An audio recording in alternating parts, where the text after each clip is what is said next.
Terrorists, like all criminals, look at the world a little differently from you and me. Where we see normality, they look for opportunity. Where we see an iconic building or part of our history, they see a target to attack. Where we see services to help us live our lives, they see a chance to disrupt them. Where we see somewhere bustling and busy, they see the opportunity to kill as many people as possible. So it's time we too looked a little closer.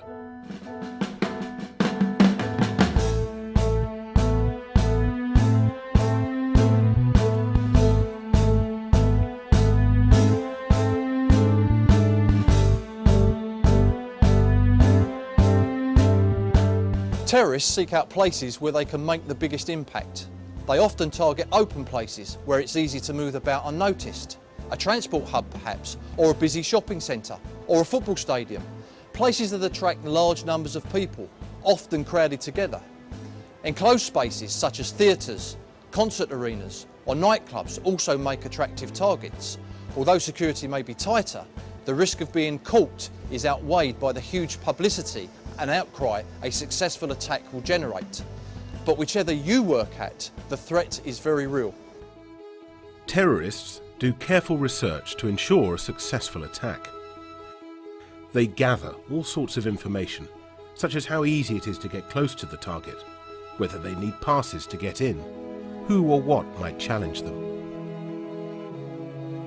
They'll collect information when planning an attack, when the site is busiest, whether there are irregular delivery times, what access there is for vehicles. And they'll pull information together and rehearse their plans, perhaps measuring or timing distances between entrances and exits. It's during this preparation leading up to an attack when we have the best chance of spotting suspicious behaviour, when the terrorist is at work and vulnerable to being exposed. There is no profile for a terrorist, so you can't identify one by the way they look, their ethnicity, gender, age or clothing. It's their behaviour that identifies them.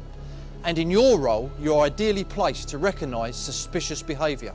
Be alert to the threat, and you'll notice that when a terrorist is preparing for an attack, the way they act will seem out of the ordinary. Look closely and you'll see the criminal taking photographs doesn't always behave like a tourist taking photographs. A delivery man doing his job doesn't behave like a terrorist scouting entrances and exits.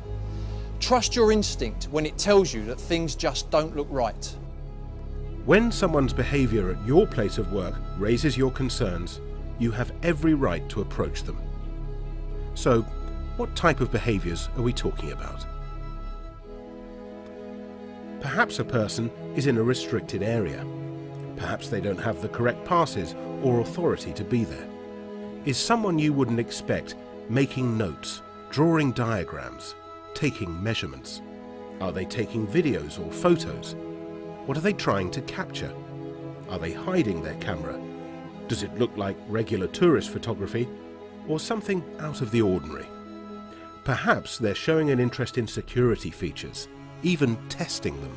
Maybe they're going out of their way to avoid being seen, hiding their face, wearing the wrong clothes for the weather, or even in disguise. And it's not just people on foot. Vehicles are used time and again by terrorists planning attacks. Be aware of vehicles parked out of place, left abandoned in restricted or sensitive areas, or maybe a vehicle retracing the same route. If it sounds like common sense, that's because it is. But you have to act on your suspicions, trust your instincts. It will help give you confidence if you've taken the time to understand what normal activity or behaviour looks like where you work, so you can identify what's out of the ordinary. Then, if something doesn't feel right, you need to investigate to understand the situation better. Then you can decide whether to report the matter. But approaching someone and asking them to explain their presence or behaviour could be uncomfortable for both of you. Have confidence and remember the purpose of your role. Be open with the person about why you're speaking to them. If you're clear, calm and polite, most members of the public will understand your concerns. And remember that if someone really is gathering information, carrying out what we call hostile reconnaissance, then approaching them shows that you and your colleagues are alert, and that could just be enough to deter a criminal or terrorist from continuing with their plans. Recognizing suspicious behavior is one thing. Knowing what to do next requires a little more confidence. You need clarity. Having recognized behavior that you feel is suspicious, you now need to understand the situation and decide whether your instinct is correct. Listen to an example and think about how this security guard tries to understand the man's motives for his behavior. Good morning, sir. Morning. How are you today? I'm fine, thanks. So, Not too bad, thanks. I'm part of security here, and I'd just like to ask you a few questions as to the purpose as to why you're here, sir. Why? I noticed you've been here since about 11:30. You've been taking some notes, and you've been coming in and out of entrances. What's the reason for your visit here, sir? I'm here to visit a colleague. A colleague. And who would that colleague be, sir? His name's John. John who? Simons. John Simons. Have you been here before, sir? No, it's my first time. Okay. So you've been here a while, as I said, you've been here since about 11:30 or so. Yeah, I got here way too early. You've been taking some notes on your paper there, sir, and coming in and out of the building a few times. Can I ask why? It's research. Research. Can you go into a little bit more detail?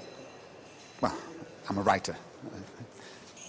Sorry, it's a bit embarrassing. I don't like to talk about my work. That's okay. It's no problem. So the gentleman, which floor does he work on, sir? I've no idea. You have no idea. So, and your appointment is at? We were meant to meet at 1 o'clock. You meant that we won. So you've got about 15 minutes or so, yeah? But you've been here an awfully long time. Do you have a telephone number for the gentleman? I don't, I'm afraid, no. An email address? But that's on my computer at home. We've just been conversing by email. But you've been here since about 11:30. As I say, I like to leave extra time. How did you know how long I've been here? So we're part of security here. Yeah, but I don't see any cameras, which is unusual for a place like this. No. I can't go into too much detail, but the security is very important here. But as I said, So there's more than one of you then? there's lots of us. Is there someone watching us on a hidden camera somewhere? So I'm not going to go into detail like that. What I'm going to do is I've taken the gentleman's name, which was, Right. sorry? John Roberts. John Roberts. Okay, sir. What I'm going to ask you to do is if the gentleman's going to meet you in the next 15 minutes or so and you're at the location, just bear with me for 1 second and I'm just going to try and get hold of Mr. John for you, okay? And, Okay, thanks. I'm part of security here, so I'd just like to make sure that you're on time and there's no hiccups with your meeting. If you could just take a seat for me a moment, sir. There's not a problem, is there? There's no problem whatsoever. You take a seat. Thank you very much. Okay. Okay, now let's review the conversation. I think the security guard did a good job here. He explained who he was and why he decided to speak to this person.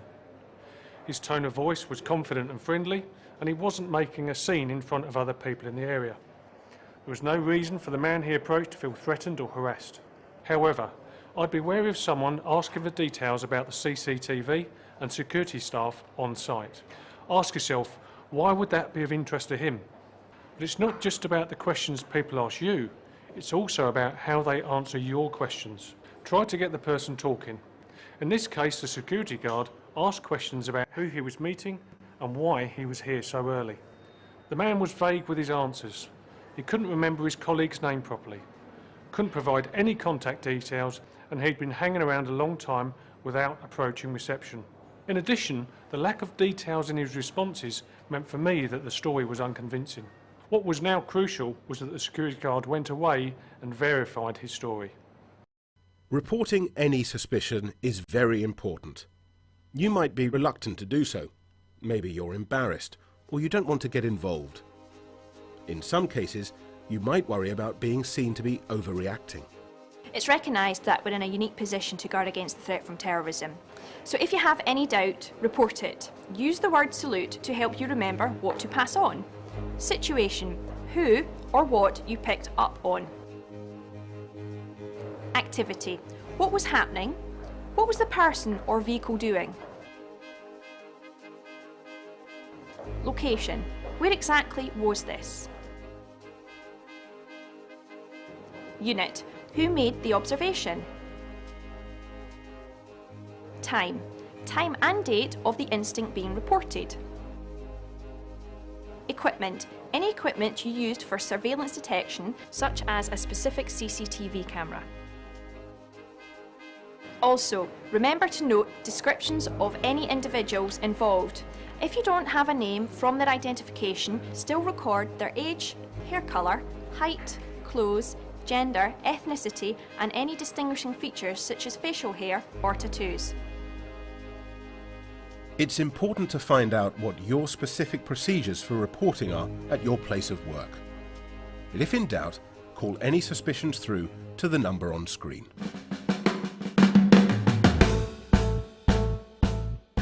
Have the confidence to make the right decision. Follow that simple process of recognising, understanding and reporting. It will help to protect the places where we live and work. You will make those places safer for all of us.